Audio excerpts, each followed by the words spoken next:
Chapter 2. The Journey Ahead. Drake dropped the book and ran away, unwilling to accept what he had seen. He climbed up the stairs at a fast pace. When he made it to the top, he ran back through the passage, past the book, and past the walls that opened for him on their own. At least he could go back without a problem. Drake ran through the opening before the walls had even fully split apart, but he needed to get to the others quickly. Drake exited the training room and ran through many hallways, looking for the others. He found them in the Great Hall. "Drake?" Julia said upon seeing him. "What's wrong?" "Follow me," Drake said out of breath. They were a bit worried but decided to follow Drake back to the training room. After the training room had closed when no one was in it anymore, Calypso reopened it. When they entered the room, Drake headed for the wall with a handprint and opened the passage. "What is?" Calypso said, perplexed. The passage opened and they followed Drake until they entered the room with the lectern and the book. "I have never seen this before in my life," Calypso said. "Hey," Drake greeted the book. "Welcome back, Sir Fannings. You may pass." Everyone was startled. Not even slightly expected the book to start talking. "Oh, how handy." Drake passed through the fence gate that opened for him, but after he made it through, the gate closed on the others. "Welcome," the book spoke again. "Would you like to pass?" "Say yes," Drake said. Yes," Julia replied. "Very well. Be aware a wrong answer shall leave you unable to ever pass again. Are you sure?" "Don't worry, it's fairly easy," Drake pointed out. "Sure," Julia said. "Very well. Then please answer my riddle. What sinks before you know it? What is influenced by time and wind? So fragile to die when lit? And what has no say in its decay, when the ground finds it pinned?" The others started thinking. What could the answer be?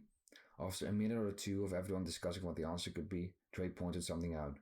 "Guys, just look around you. What do you see?" "A lectern, a book, a fence gate, and a room made of stone walls, a floor and a ceiling," Harold replied. "Yeah, duh, but look at the ground." "Drake, there's nothing there." "What do you mean there's nothing there? Look at the ground. The answer's right in front of you."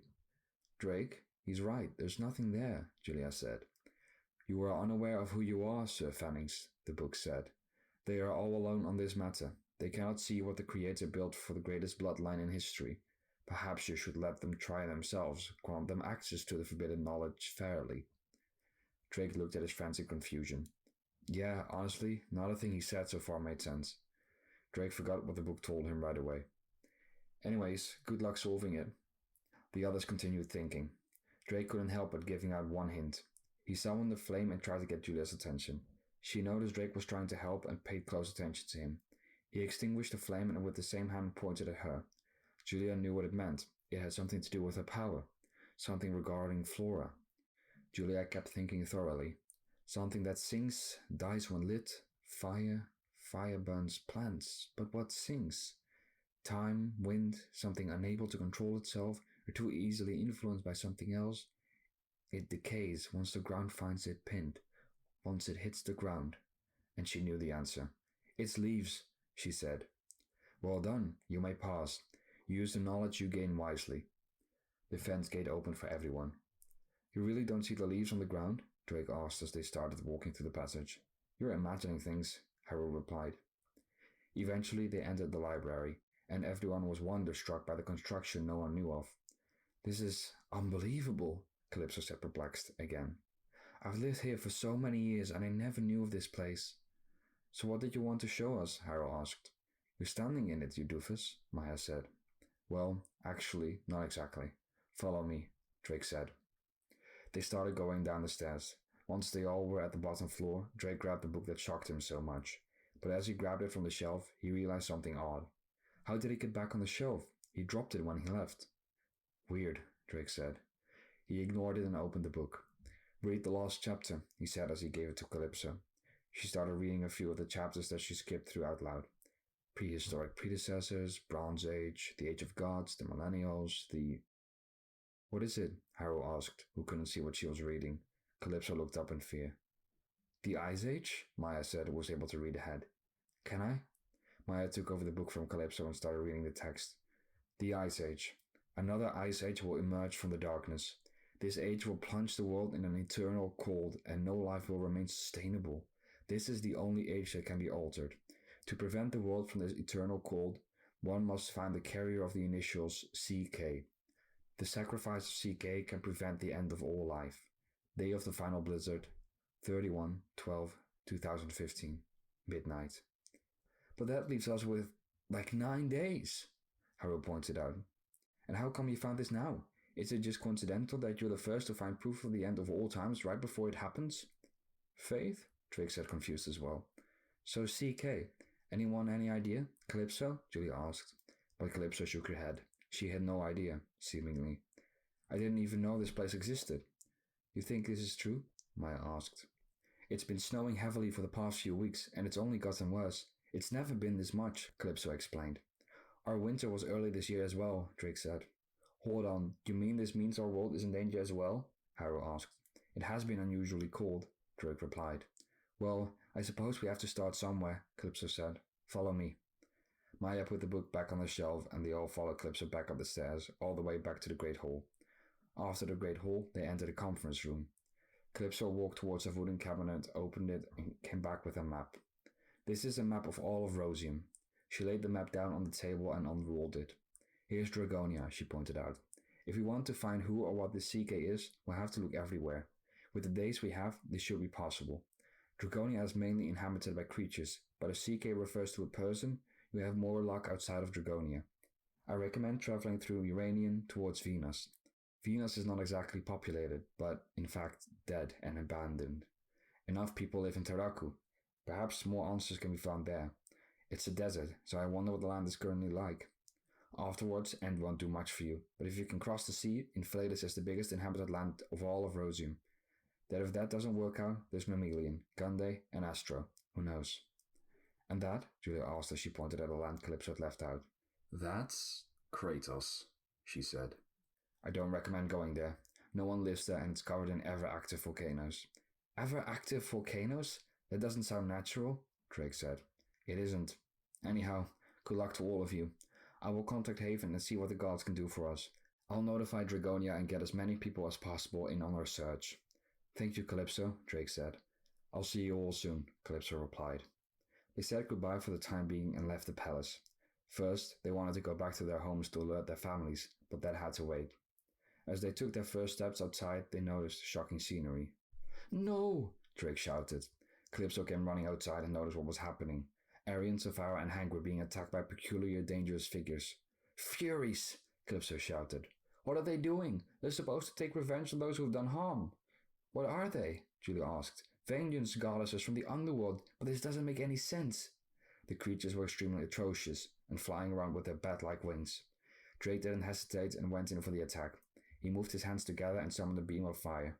Though the creatures were too fast for him, and suddenly he felt something cut him, leaving his arm with an aching wound. Drake, pull back. They're too fast for you, Calypso shouted. Drake did what he was told, but worried about Arian and the other two. They were trying their very best to fight off the Furies, but they were receiving more and more wounds. Suddenly, a bright light appeared. It was a huge relief to see the Furies dispelled right as Haven appeared before them. He was right in time. Pi appeared as well. Something terribly wrong is happening, Pi said. Good day, children. I'm terribly sorry for this. I cannot believe my own eyes. Thank you for saving them, Haven, Drake said. I don't know what I could have done. Drake hurried to Arian. Any idea what is happening? First the portals and now the Furies? They aren't supposed to do this, Haven said. Calypso shook her head. Although we did find out about something, she told him. In the meantime, Drake was checking on Arian. Oh no. Arian was wounded badly, but alive. I'm so sorry. How are they? Calypso asked. Badly wounded, Drake replied. Haven walked towards Arian and moved his hands over Arian's wounds, but nothing was happening. What is it? Drake asked. Haven looked at him in great fear, unable to understand what was happening. He looked at his brother who said, Something terribly wrong really is happening, isn't it? Haven was unable to heal Arian's wounds. Haven was scared for his life, seeing as they kept losing powers and abilities. The world was changing drastically. We can tend to them better in persons, Calypso told them. Leave it to us, they'll be alright. Drake, Julia, and Harold found it difficult to leave Arian, Sapphira, and Hank behind, but they were too hurt to move. Once they're tended to, I'll explain Haven and Pi what we found, Calypso told the four. Can we still make it on foot? Julia asked. It should be possible, yes, but go now. Alright, I'm sorry, Arian. I hope you'll be alright, Drake said. You know me. Go. I'll manage, Arian replied. Drake moved away and summoned his portal. Good luck, Calypso said. The four stepped through the portal and entered their world. Once Drake returned to his house and explained his mother and sister's situation, he was straight to the point and told them he had to stop an ice age, but left out the parts about CK. While his sister showed little care, his mother went up in tears again. After a difficult goodbye, Drake left the house with his backpack, a tent, and the sword he retrieved from his closet. Maya had asked Haru to use the phone and call her family from his house. Darren was very eager to help them on their journey, but didn't yet have any easy way to get to the mythical world. Besides, he promised his family to stay by their side. Maya was part of his family too, so the decision was difficult to make. After everyone had notified their families, it was time to start with their adventure. Drake summoned the portal and they ended up in front of Dragonia's forest, forgetting he could have sounded in Uranian, considering he had to have been there once. But the decision led to a nostalgic journey through Dragonia. Along the edge of the forest, they tried to avoid the dark forest. Eventually, they were at the foot of the mountains. The start wasn't steep at all and easy for them to scale. They could see the river separating the two parts of the forest and passing through the mountains. On their right lay the sea, with Gordania on the other side. A wooden suspension bridge connected the two mountain areas and needed to be crossed to get to the other side. It was steady enough to carry them further. Eventually, it was time to descend and leave the high ground. Once they did, they were at the border of Uranian, with a small creek separating Uranian from Gordania. On their left, in the distance, they could see Mordor's castle, still intact. Dark clouds still hovered over the palace and a dark aura radiated. They wondered why it was still such a dark, cursed place. They finally set foot in Uranian, and their journey to the unknown lands had begun. With their first steps, a sudden fog arose from nothing. It kept getting thicker until it was nearly impossible to see. Suddenly, Haru started groaning. Something was hurting him. Haru, what is... Drake tried to talk to him, but soon enough, the same happened to him as well. Both Drake and Haru gained a massive sudden headache. Guys, what's wrong? Julia asked, concerned and completely unaffected. Drake and Haru were unable to talk due to the pain. They even started screaming. The light started leaving their eyes and it became darker and darker. Before all sound faded, the last thing they heard was a cold witch's laugh.